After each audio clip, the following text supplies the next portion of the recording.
주님이시다라는 제목으로 함께 은혜를 나누도록 하겠습니다. 한번 따라해 보시기 바랍니다. 주님이시다. 오늘은 부활절 이제 세 번째 주일로 우리가 지키고요. 그리고 이제 어린이 주일로 이제 5월 달은 가정의 달이라서 이제 첫 번째 주일은 언제나 어린이 주일로 지킵니다. 우리 여기 있는 어린이들은 아까 우리 장로님 기도하셨지만은 우리 나라의 미래고요. 또 우리 교회의 또한 미래가 됩니다. 그리고 교회에서 우리 아이들을 위해서 기도하고 우리가 또 하나님 말씀을 잘 가르치면요, 정말 우리나라의 큰 일꾼이 되고 전 세계 큰 일꾼이 되는 것입니다. 여러분, 이 세상이요, 세상 교육만 있지 사실 믿음의 교육은 세상에 없잖아요. 믿음 안에서 자라나는 것이 참 중요합니다. 그래서 여러분들 세상 교육보다 더 중요한 게 믿음 교육이에요. 믿음 교육이에요. 그래서 뭐 세상에 무슨 공부할 때 뭐 보내는 것보다 교회에 보내는 것이 더 중요합니다. 그래서 우리 아이들을 위해서 또 성도님들의 자녀들을 위해서 언제나 늘 기도해 주시기를 부탁을 드립니다. 오늘 이제 우리가 읽은 본문은 부활하신 예수님이 이제 제자들에게 세 번째로 이제 나타나신 장면이 됩니다. 그 세 번째로 나타났다고 14절 말씀에 말하면 밝히고 있어요. 세 번째로. 그래서 이제 20장에 보면은 첫 번째로 부활하신 날 저녁에 제자들에게 나타나셨고, 두 번째는 언제 나타나셨죠? 그로부터 여드레가 지나서 도마가 있을 때 나타나셨어요. 그래서 이제 지난주에는 이것을 본문으로 보면서 우리가 이제 은혜를 나눴고요. 오늘 세 번째로 이제 나타나신 것입니다.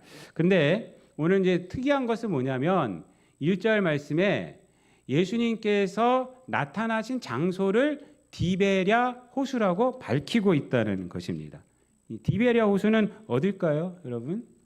갈릴리 호수의 다른 이름이 됩니다. 근데 왜 갈릴리 호수라고 안 그러고 디베랴 호수라고 그랬을까? 이런 의문을 좀 품어 보셨습니까? 요한복음에서는요, 디베랴 호수라고 그래요. 요한복음에서는. 마태, 마가, 누가복음, 공관복음에서는 갈릴리 호수라고 그러고 디베랴 호수라고 부르지를 않습니다. 그러니까 요한복음은요, 여러분들 다 아시다시피 공관복음서하고 좀 쓰여진 때가 틀립니다. 요한복음은 AD 한 90년에서 120년까지 봐요. 그러니까 굉장히 늦게 이제 요한복음이 이제 쓰여진 거죠. 공관복음서는 보통 한 AD 한 4, 50년, 60년 요때 이제 쓰여진 것이에요. 이제 근데 이 왜 디베랴 호수라고 요한복음에서는 쓰고 있느냐? 그 시기하고 관련이 됩니다.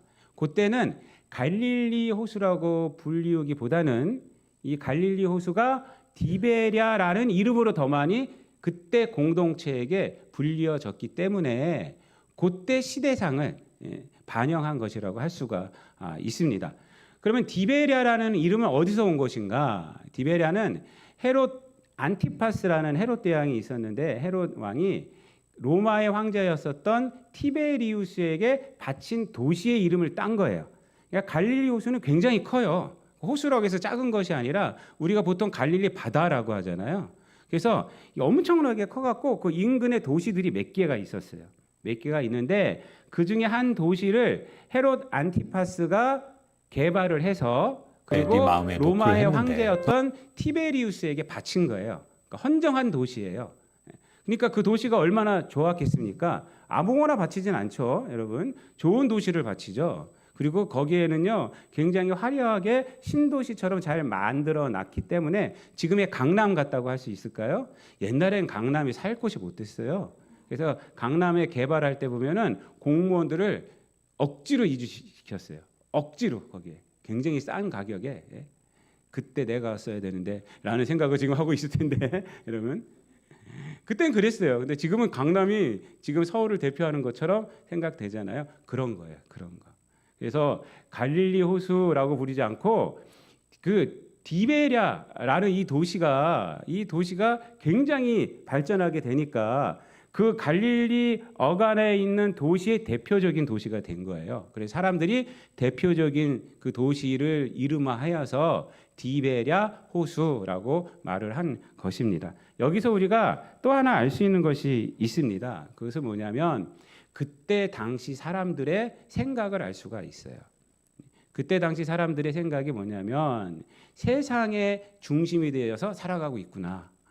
그렇게 되는 거예요. 그래서 갈릴리 호수도 디베랴 호수라고 부르는 것이 보편화됐다는 것이 의미하는 것이 뭐냐면 로마의 지배하에서 물질적인 문명을 숭상하고 있구나. 물질적인 그러한 발달을 더 좋아하는구나라는 것을 우리가 알 수가 있습니다. 그래서 갈릴리 호수라는 전통적인 그러한 단어보다는 신흥 도시, 더 삐까뻔쩍한 도시, 로마의 어떠한 행정과 편의가 있는 도시의 이름을 따서 이름을 바꿔버린 거잖아요. 이름을 더 바꿔버리고 그렇게 부리고 있는 것 아닙니까? 그래서 먹고 사는 문제가 더 중요하게 생각하고 있었구나라는 것을 우리가 알 수가 있습니다. 그래서 요한복음이 이제 지어지고 그 뒤에 이제 요한계시록이 지어지는데 요한계시록에 보면은 요한계시록의 내용은 단순한 겁니다. 거기에 여러 가지 뭐 상징적인 것이 많을 뿐이지 뭐냐면 부요함의 믿음을 뺏기지 말아라. 이 세상 것에 믿음을 뺏기지 말아라. 핍박에 믿음을 뺏기지 말아라. 라는 것이 요한계시록의 주제가 되는 거예요. 666이라는 숫자도 마찬가지입니다. 그것이 뭐 사탄의 숫자고 사탄의 대왕을 뭘 얘기한다라고 상징적으로 얘기한다라고 말을 하지만 사실은요. 본문의 전체적인 것을 보면은 그때 당시에 상인 조합이 있었는데 상인 조합에 들어가려면 절을 했어야 돼요. 그 우상을 섬겨야 되는 거예요. 우상의 제단에 해야 되는 거예요. 그래야지 상인 조합에 들어가서 상인 활동을 할 수 있는 그게 이제 666이에요. 그래서 666이라는 숫자를 받지 말아라라는 것은 뭐냐면 믿음을 지켜라 이거예요. 그런 거 먹고 사는 것보다는 믿음을 지키는 게 더 중요하다. 경제적인 활동 못할지라도 거기에 절하지 마라라는 것이 사실은 그 666이라는 거기에 들어가 있는 것입니다. 하여튼 그것이 이제 요한계시록이 됩니다. 그러니까 이때 당시에 갈릴리라는 이름보다는 디베랴라는 이름이 더 많이 쓰였다라고 이제 했다는 것은 신앙의 하나님과의 관계 이런 것을 더 중요하게 여기기보다는 이제 먹고 사는 문제를 더 중요하게 여기는 시대가 됐다라는 것을 우리가 알 수가 있고 오늘 본문의 상황도 그것과 연관이 되어 있습니다. 부활하신 예수님께서 디베랴 호수에서 이제 제자들을 만나는 상황 가운데 제자들은 무엇을 하고 있었어요? 어부일을 하고 있었어요. 어부일이니까 자기의 직업으로 돌아간 거예요. 근데 이 제자들이 부활하신 예수님을 만났어요, 안 만났어요? 2번 만났어요, 2번. 이번이 3번째예요. 2번 만났지만 그럼에도 불구하고 이들은 자신의 직업으로 돌아갈 수밖에 없었던 것입니다. 왜냐하면 세상에서 먹고 사는 일을 놓을 수가 없잖아요. 부활을 경험했지만 예수 그리스도의 부활을 확신하고 있지만 부활하신 주님을 만났지만 그럼 먹고 사는 일을 갖다가 놓을 수는 없잖아요. 그 부활을 경험했다고 해서 다른 세상에서 살아갈 수도 없는 거고 또 상황도 변하지 않고 인간의 연약함도 변하지 않았어요. 여전히 일을 해야지 먹을 수가 있고 육체적인 그러한 생명을 연장시킬 수가 있는 것입니다. 그래서 현실의 문제에서 제자들이 어부일을 하고 있는 것이에요. 그런데 어부일을 하는 것 그 자체가 사실은요. 그래서 잘못된 것이라고 할 수는 없습니다. 먹고 살아야 되니까. 부활을 경험했어도 먹고 살아야 되니까. 그렇지만 문제가 없는 것은 또 아니에요. 그렇다면 제자들의 문제가 뭘까요? 어부일을 한다는 것은 문제가 아니에요. 문제는 뭐냐면 그들이 부활을 체험하였지만 예수 그리스도의 부활이 자신들에게 아무런 변화를 주지 못하고 있다는 거예요. 내면 속에 있는 어떤 변화도 일으키지 못하고 있고 오히려 그런 변화가 없으니까 내면적인 변화가 없으니까 세상에 먹고 사는 일에 끌려가고 있다는 것입니다. 이게 문제예요. 사실은. 일을 한다는 것이 문제가 아니라 부활을 경험했어도 내면에 어떤 변화가 없어요. 그러니까 먹고 사는 건 해야 되겠고 그러니까 그냥 거기에 끌려가고 있는 거예요. 이것이 문제가 되는 것입니다. 그래서 그들의 현실은 부활을 경험했지만 갈릴리 바다에서 이전과 다름없이 그냥 살아가고 있는 거예요. 그냥 디베랴라고 불리는 이 바다에서 그냥 살아가고 있는 것입니다. 그런데 부활하신 예수를 만난 그 경험은요. 엄청난 경험 아닙니까? 인생에서 부활하신 예수님을 2번이나 만났어요. 그 경험은 없어지질 않아요. 근데 그냥 먹고 살려고 이제 고기 잡으러 가니까 그 사이에서 어떤 마음이 오느냐? 공허함이 오기 시작하는 거예요. 공허함이 옵니다. 여러분, 제자들의 이러한 공허함의 상태를 말해주는 것이 뭐냐면 3절 말씀의 빈 그물이에요.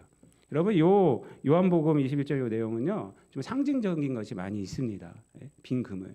이 사람들이요, 가서 그물질을 했는데 얻은 것이 뭐가 있어요?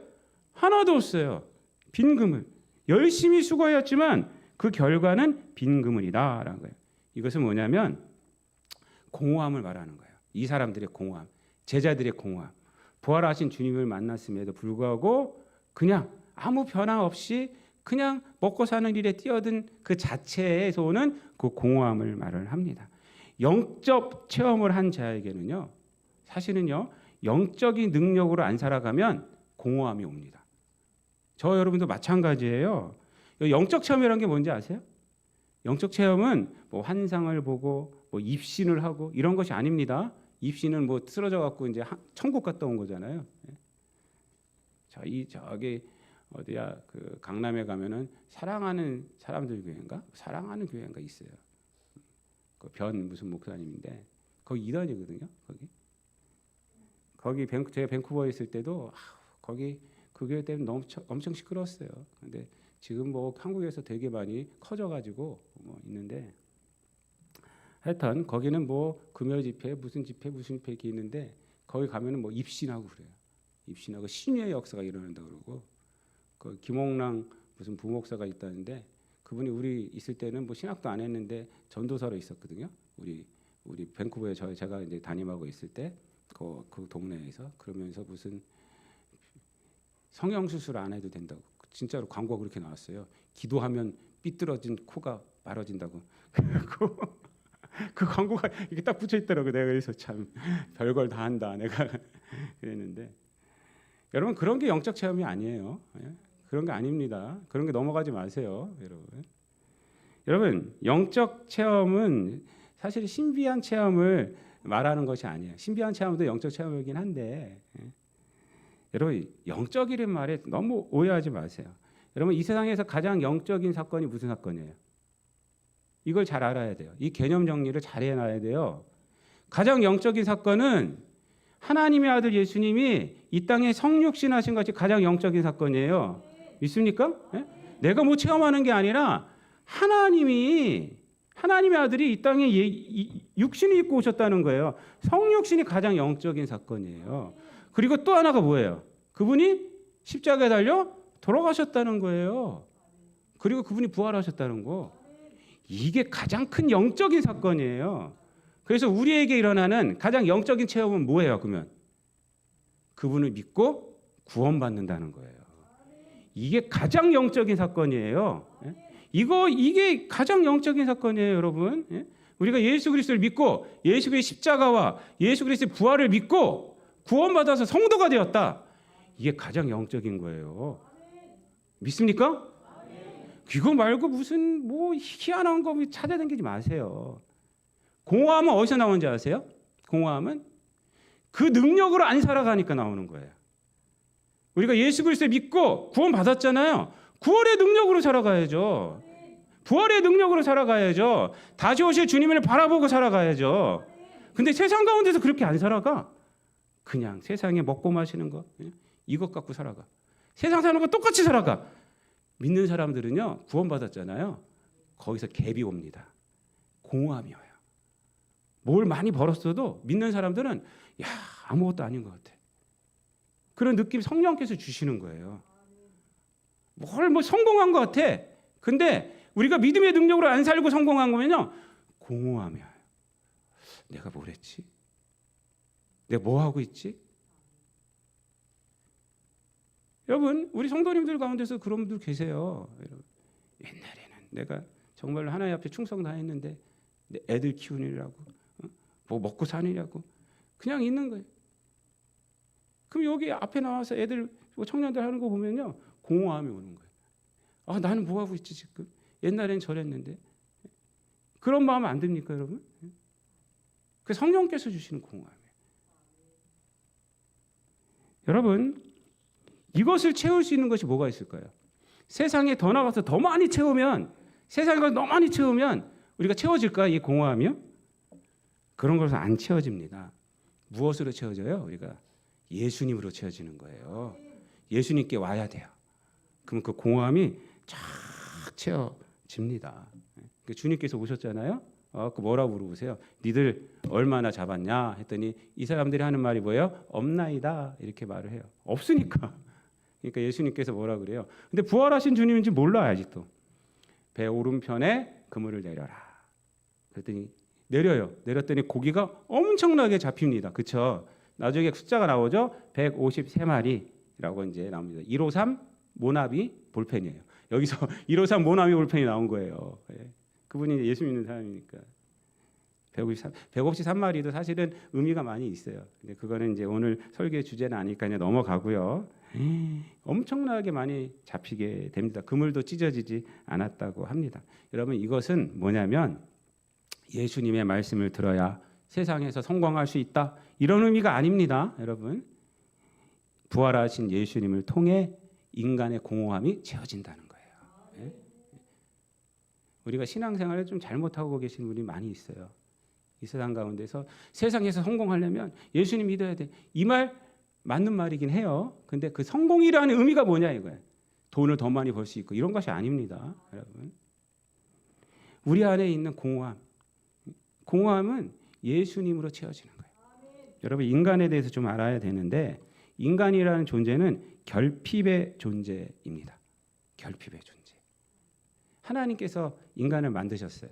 아담을 만드셨는데 한 가지 다 좋았는데 한 가지가 보기 안 좋으셨어. 그게 뭐예요? 아담이 홀로 있는 것이 좋지 못했다. 그래요. 홀로 있는 것이. 그래서 하신 일이 뭐예요? 푹 주무시게 하신 다음에 갈비뼈를 뽑아서 여인을 만드셨죠. 하나님께서 뭐라고 하냐면 내가 돕는 배필을 만들리라. 그래요. 그러니까 보니까 혼자 있는 것이 결핍된 거야. 그래서 만들어준 게 여자예요. 그래서 서로 인간은 남자와 여자는 서로 함께 있을 때 결핍이 안 되는 거예요.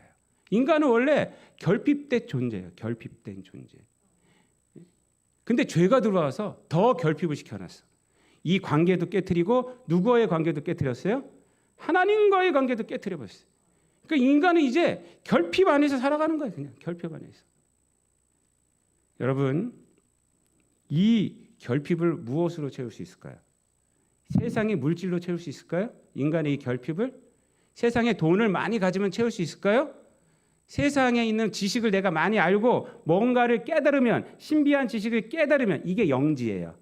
그러니까 초대교회 이단 중에 하나가 보면 영지주의가 있어요. 그 영지, 신비한 지식을 내가 깨달으면 이 결핍을 내가 채울 수 있을까요? 못 채워요, 여러분. 물질적으로도 채울 수가 없고 신비한 지식으로도 인간은 채워지지 않습니다. 그게 인간이라는 존재예요. 돈을 100억, 200억, 300억 주어도요. 아까워하는 존재예요. 500억 있으면 좋겠다. 600억 있으면 좋겠다. 이렇게 되는 존재예요. 만족이 없어요. 결핍된 존재이기 때문에. 무엇을 나에게 채워서가 결핍이 채워지지 않아요. 지식으로 내가 깨달아서 그런 존재가 아니에요. 인간은. 결핍은 어떻게 채워지는지 아세요? 관계로 채워지는 거예요. 그래서 하나님과의 관계가 올바라져야 되고 사랑과의 관계로 채워지는 거예요. 관계에서 채워지는 거예요, 여러분. 관계에서. 그래서 돕는 배필을 만든 거예요. 결핍은 이 개인이 갖고 있는 결핍은 사람이 채워주는 거예요. 그래서 누구든지 사랑을 받아야 되는 거예요. 나는 이 정도 깨달았으니까 사랑이 필요 없다? 천만의 말씀이에요. 누구나 다 인간은 외로워하는 존재고 고독한 존재예요. 누군가 있어야 돼요. 그래서 하나님께서 만드신 것이 공간이 가정과 교회입니다. 여러분, 세상의 회사는 인간들이 만들죠. 물질을 위해서 만들고 뭘 위해서 만들죠. 성경에서 하나님께서 만드신 것이 가정하고 교회예요. 교회. 여러분 하나님과의 관계는 하나님께서 예수님을 보내주셔서 우리로 하여금 결핍을 채우게 하셨어요. 그리고 가정이에요. 가정. 그래서 인간에게 중요한 공간이 살아갈 때 가장 중요한 공간이 가정과 교회입니다. 가정과 교회를 중요하게 여기지 않으면 언제나 결핍된 상태에서 살아가기 때문에 이 땅에 아무리 좋은 것들이 있다고 그러더라도 우리는 늘 공허해요. 늘 공허해요. 아무리 있어도 뭐가 있어도 공허해요. 특히 교회가 굉장히 중요해요. 가정은 내가 좋아도 상대방이 안 그럴 수 있잖아요. 상대방이 안 그럴 수 있어요. 그럼 어떻게 날 채워요? 그게 채워지는 게 교회입니다. 믿습니까? 가정이 불행한 가정들이 있어요. 아픔에 있는 가정들이 있어요. 그거 어디서 채우겠어요? 술로 채우겠어요? 마약으로 채우겠어요? 그러면 더 나가는 거예요. 돈으로 더 나가는 거예요. 그렇지만 교회에 오면 채워집니다.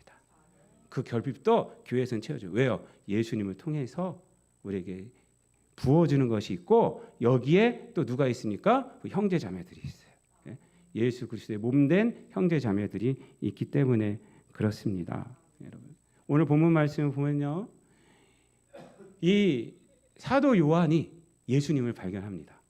지금까지는 몰랐어요. 고기 많이 잡혀있을 때는 몰랐어요. 그런데 7절 말씀 다 같이 읽어볼게요. 7절 시작. 예수께서 사랑하시는 그 제자가 베드로에게 이르되 주님이시라 하니 시몬 베드로가 벗고 있다가 주님이라 하는 말을 듣고 겉옷을 두른 후에 바다로 뛰어내리더라. 아멘. 여러분, 여기서 주목할 게 뭔지 아세요? 이 사랑하시는 그 제자는 사도 요한을 말해요. 이 사도 요한하고 베드로가 잡은 물고기에 주목하지 않고 있다는 거예요. 수많은 물고기가 잡혔잖아요. 근데 그거에 주목하지 않고 지금 누구에게 주목하고 있어요? 예수님께 주목하고 있어요. 주님이시다! 라고 말하는 거예요. 주님이시다! 이렇게 말하는 거예요. 물고기 아니었어요. 물고기 봐라! 이렇게 하지 않고요. 주님이시다! 이렇게 말했다는 거예요. 이게 중요해요. 우리 같으면 어떻게 했을 거예요? 물고기 봐라! 이랬을 것 같아. 물고기 봐라. 그리고 베드로는 주님이시다 하는 말도 행동에 옮겨요. 벗고 있었다 그래요. 그러니까 물 이거 잡으려고 벗고 있었나 봐요. 근데 겉옷을 탁 입고 뛰어내려서 주님께로 가는 거예요. 주님을 향하여 가는 것입니다. 여러분, 이것이 주는 의미는 뭐냐면 물질이 나를 풍성해 주는 것도 아니고 우리의 공허함을 채우는 것은 주님이시라는 거예요. 주님이시다. 주님이시다. 우리는 그분을 인식해야 돼요. 우리 인생 가운데서 그분을 인식해야 돼요. 부활하신 주님을 바라봐야 돼요. 다시 오실 주님을 바라봐야 돼요. 베드로처럼 그리고 그분께 뛰어가야 돼요. 그래야지 우리 안에 있는 공허함이 채워지는 것입니다. 여러분, 제가 젊은 사람들한테 그런 얘기를 해요. 좋은 친구는 인생의 조미료다. 제가 그런 말을 해요. 그러니까 좋은 친구 사귀어라. 네가 좋은 친구가 돼야. 그러면은 참 좋다. 여러분, 사람은 인격에서 나오거든요. 서로의 관계 속에서 좋은 친구가 있으면 저는 친구 진짜 많았어요. 제가 얼굴도 잘생기고 매너도 좋고하니까 제가 진짜 많았어요. 근데 그때 어른들이 그런 얘기 하더라고요. 야, 친구 한 명만 있으면 좋겠더라. 그런데 제가 요즘 생각하는 게 뭔지 아세요? 그 친구들 다 지금 어디서 뭐 하는지도 몰라요. 사실은요. 야, 좋은 친구 한 명이 없더라고요. 제가 보니까 우리 목사님들이 좀 있는데 우리 친구들 고등학교 친구들 몇 명 많이 만났는데 지금도 만나는 애들이 있어요. 있는데 이제 저는 목회를 하고 그 친구들은 예수를 안 믿고 그러니까 떨어지더라고요. 만날 시간도 없고 지금 벌써 몇 년 못 만났어요. 그러니까 야, 이렇게 되더라고요. 진짜 옛날 사람들 말이 맞구나. 좋은 친구 한 명만 있어도 인생 성공하는 거란 말이 그 말이 맞구나. 다 가정에서 이제 다 얻는 거죠, 우리가. 제가 그 사람들한테 하는 말이 동시하는 말이 있어요. 그래서 좋은 친구는 인생의 조미료 같고 형제 자매는 친형제 자매는 피와 같다. 피와 같은 거예요. 형제 자매는 부모님과 형제 자매는 피와 같은 거예요. 피. 아무리 뭐 연락 안 해도 우리 저도 남동생이 있고 여동생이 있거든요. 여동생은 캐나다 밴쿠버 있고 그 남동생은 이제 포천에 있는데 우리 남자애들끼리는 전화를 안 해요. 1년에 한 번도 안 해요. 둘이. 한 번도 안 해요. 걔랑은 한 번도 안 해요. 한 번도. 그러다가 만나면 근데 어저께껏 만난 것 같아. 그래도 한 번도 안 해도 만나면 어저께 만나. 이게 형제더라고요. 형제. 우리 뭐 여동생도 밴쿠버에 있는데 얘랑도 별로 연락 안 해요. 별로 안 하는데 가끔씩 제가 이제 걔는 그래도 막내라서 그런지 제가 가끔 카톡으로 연락을 하긴 해요. 잘 사냐 이러면서. 그래도 이렇게 만나면 가끔 해도 만나면 뭐 어저께 만난 것처럼 한 방에서 지냈던 것처럼 우리가 옛날에 한 방에 살 때 한 방에서 지냈던 것 같아요. 왜냐 형제가 있기 때문에 형제들이 핍니다, 여러분. 그래서 가정과 이 친지들과의 관계가 그렇게 중요한 것입니다, 여러분. 교회는요, 교회에서는요, 교회에 있는 우리 형제자매들은요, 예수 그리스도의 피로 엮어졌어요. 믿습니까? 예수의 피로 엮어졌어요. 그러니까 교회라는 공동체는요, 가정보다 더 뛰어난 공동체예요. 가정에서 오늘날 죄 때문에 얼마나 많이 상처를 받습니까? 남편에게 상처받고, 여러분 또 아내에게 상처받고, 자녀들에게도 상처받을 때도 있고, 부모에게도 상처받고, 이런 일들이 일어나잖아요. 거의 안 일어나지만 보편적으로 일어나지는 않지만 그래도 이런 일들을 많이 듣잖아요. 그런 거 어디 가서 치유받겠어요? 또 다른 가정을 꾸미면 치유받을까요? 아니에요. 교회 오면 치유받습니다.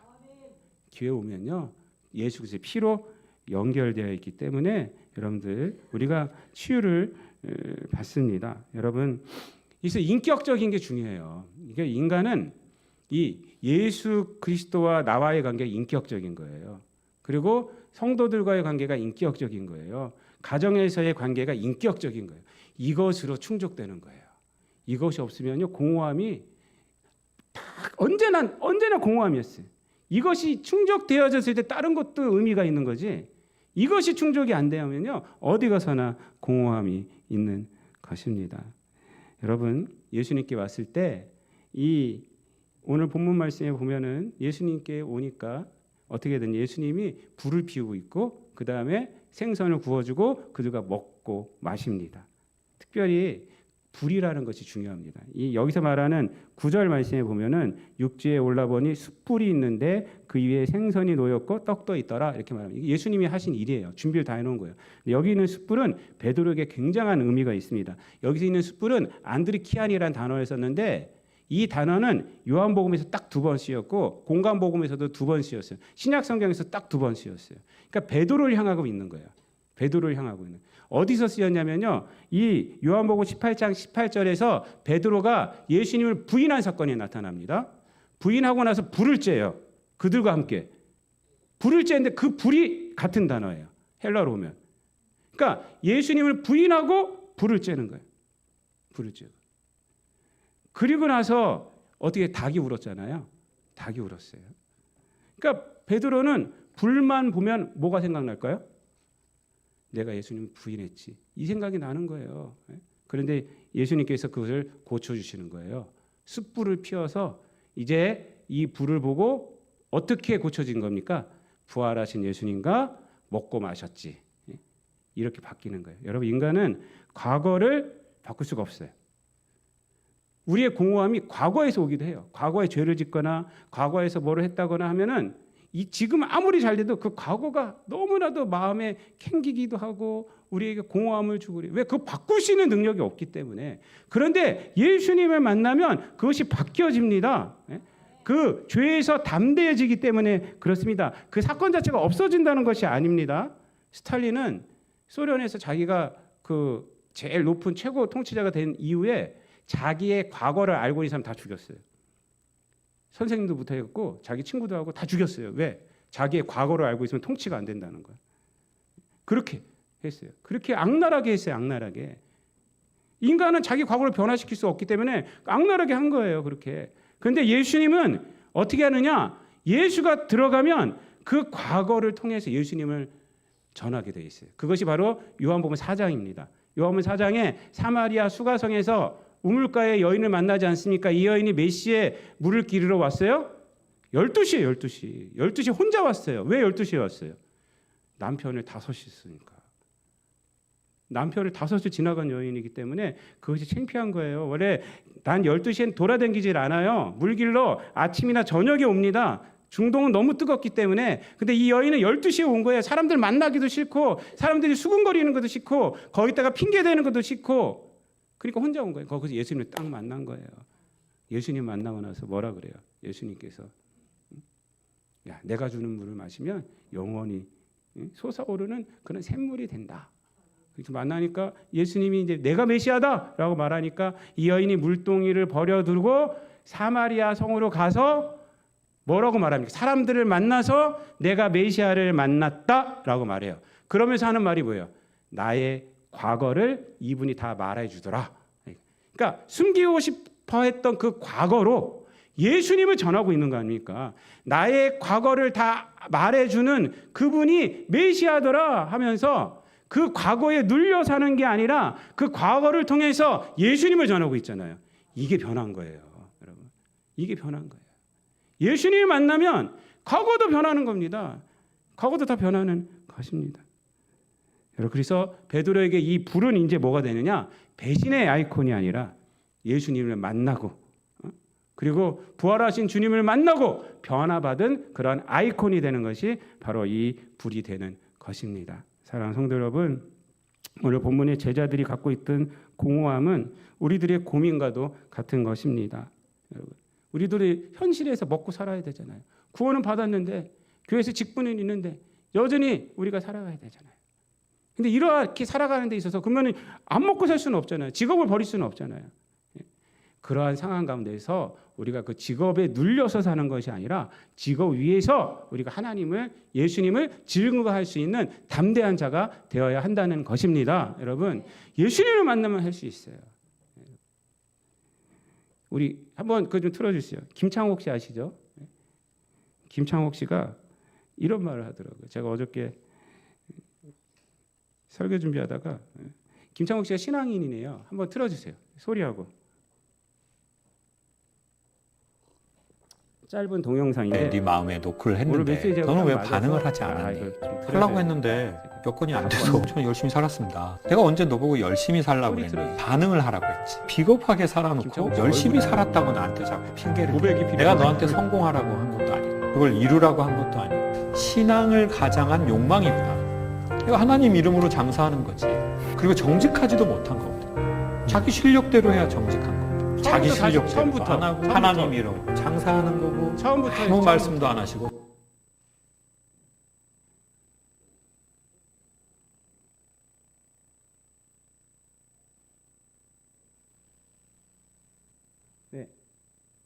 네 마음에 노크를 했는데 너는 왜 반응을 하지 않았니?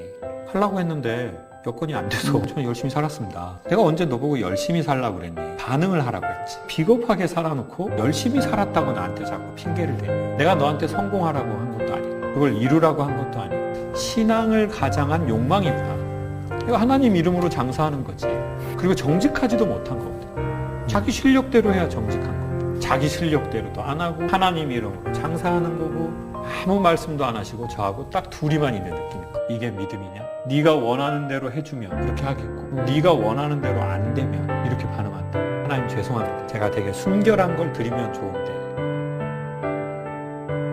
정말 하자 있는 걸 제가 드리네요. 시간이 지나서 생각해보니 하나님은 네가 선교사가 되거나 목사가 되거나 사업가가 되거나 음악가가 되거나 하나님은 그런 형태를 말씀하시지 않으시고 한 번도 그냥 당신과의 관계만 말씀하실 뿐. 제가 앞에 맨 끝에 그 메시지가 그렇더라고요. 하나님은 우리에게 뭘 원하시냐? 반응하기를 원하신다는 거예요. 하나님께 해주신 것에 대해서 반응하기를 원하신다는 거예요. 근데 우리는 뭐 이거 해야 되니까 뭐 좀 주세요. 뭐 해야 되니까 뭐 주세요. 이러고 있다는 것입니다. 여러분, 우리가 신앙을 가졌다 하더라도 세상을 벗어날 수는 없습니다. 세상에서 살아가고 있기 때문에 그렇습니다. 구원을 고백하고 예수 그리스도를 아는 자들이 세상에서 그냥 살아간다면 우리에겐 공허함이 있습니다. 사도 요한처럼 부활하신 주님이시다라고 고백해야 돼요. 그리고 베드로처럼 부활하신 주님 앞에 뛰어갈 수 있어야 합니다. 풍성한 신앙과 풍성한 인생은 세상의 소유가 아닌 인격의 관계에서 나오는 거예요. 하나님 앞에 내가 반응하고 우리 또 가정에서 우리 가족들과 그리고 교회에서 교우들과의 그러한 관계 속에서 나오는 겁니다. 물고기가 아니라 주님이 우리의 공허함을 채워주시는 것입니다. 부활하신 주님이 또 여러분의 상처를 반드시 또한 치료하여 주시고 거기서 오는 공허함을 채워주십니다. 여러분이 믿으시고 세상 가운데에서 승리하는 저와 여러분 되시기를 우리 주님 예수 그리스도의 이름으로 축원드립니다. 기도하겠습니다. 하나님 감사합니다. 이 세상 가운데 먹고 살고 지쳐 있지만은 그 가운데서도 우리들에게 구원의 은혜를 알게 하여 주셔서 그것에 넘어가지 않고 그 가운데 일어서서 부활하신 주님을 바라보게 하여 주심을 감사를 드립니다.